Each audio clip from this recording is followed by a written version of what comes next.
就是要利用。OK， 好，各位朋友好。怎么说呢？今天有这个机会在这儿跟大家交流啊，我觉得怎么说呢，也谈不上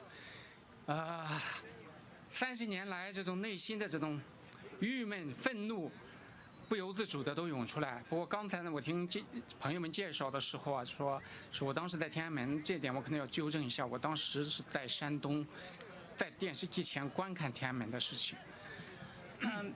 After being here after 30 years, I have there are a lot of strong feelings that are coming up. The anger, the frustration, the sadness. But I do want to also correct what was said in the introduction. I myself was not there in Tiananmen in 1989. But I did watch from my home in Shandong province on the television. 那个时候我知道中国的生活在最偏僻的农村的很多百姓都在关注着北京天安门发生的一系列的事情。实际上，他们对于中共最后发生的屠杀也是恨之入骨，但是苦于无奈。实际上到现在，中国普通百姓在茶余饭后也不断的用6四来谈及说中共所犯下的错误，以此来表达这个社会已经堕落了。虽然当年89民运的要求是正确的，但是最后还是被暴力给镇压下去，是非常无奈的一件事情。And I know that at the time, the Chinese people were watching as well. They're watching what was happening in Tiananmen Square, and they were filled with anger and sadness as well, but they had nowhere to go with that anger and sadness.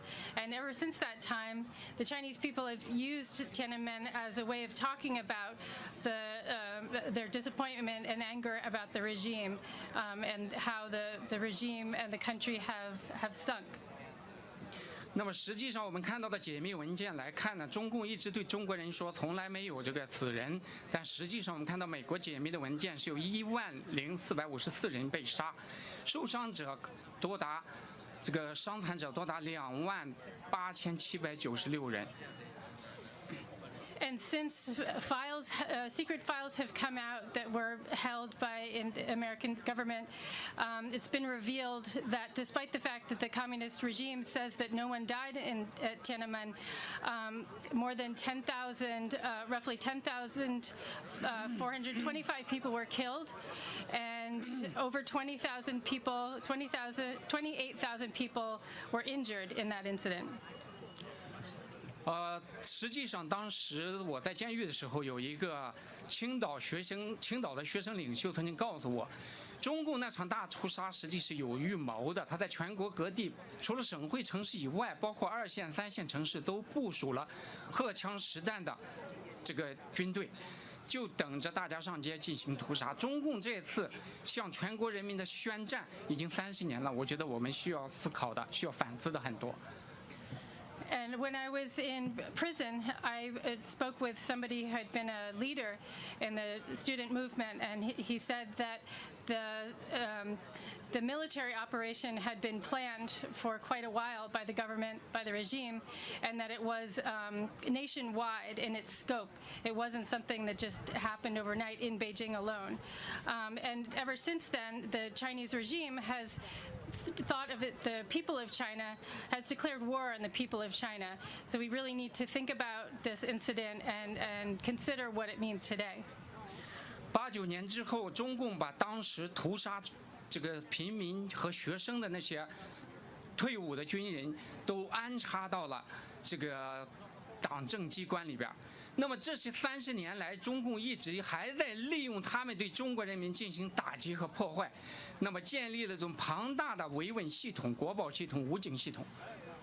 And after the Tiananmen incident, the regime took the soldiers who'd been involved in killing the protesters and set them up in different bureaus of the government.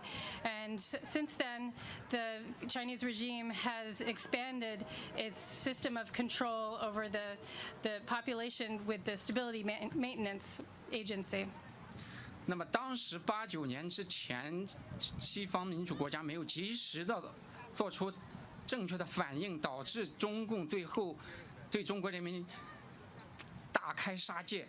那么我想30年后的今天，我们必须避免再重新犯这样的错误。那么中共这样一个中国人民乃至世界人民的全民公敌，我们必须要设法结束他的共产专制，必须把它送进历史的灰烬。这是我们需要反思和思考的。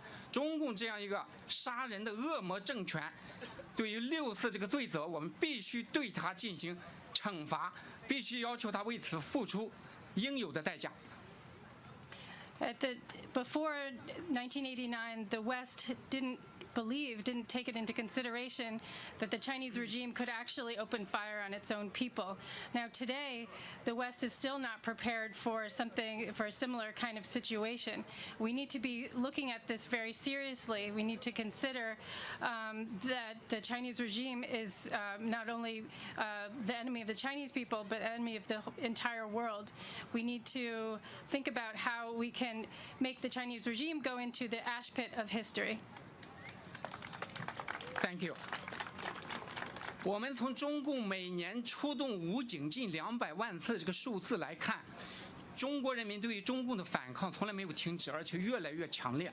那所以呢，我想，我们应该和中国人民站在一起，我们应该用我们的各种各样的渠道来推动西方民主国家制定出符合中国人民利益的政策，而不仅仅是和中共政权为伍来获取一些眼前的利益。And from the over 200,000 of protests that are happening in China every year, we can see that the Chinese people have never given up their fighting back against the Chinese regime. So we need to, now in the West, we need to think of ways that we can help the Chinese people to realize their quest for democracy and not always be helping the Chinese regime. 谢谢大家，谢谢。30年过去了啊，这个中共死不改悔，毫无悔改之意，而且最近这个魏凤和竟然说当年的这个屠杀是对的，这说明他与全世界人民为敌的这个决心是一定，不死不休啊。对于中共这样一个邪恶政权，我们必须对他采取最果断的措施。目前从法律上来讲，美国有非常有效的 Magnitsky 法案可以用，对中共这个共产专制政权的干部进行惩罚。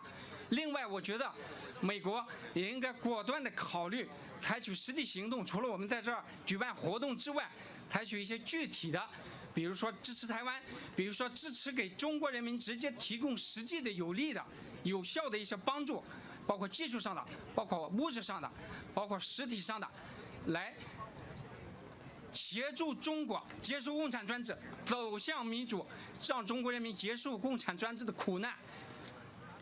The Chinese regime has never expressed any regret or remorse for what happened, and they'll, in fact, do whatever they want to continue their repression. In the West, we need to think of how we can fight back. The American government has an excellent mechanism with the Magnitsky Act, Global Magnitsky Act, by which we can sanction them, and we need to use all these mechanisms to control them and limit them. 谢谢大家。 Thank you.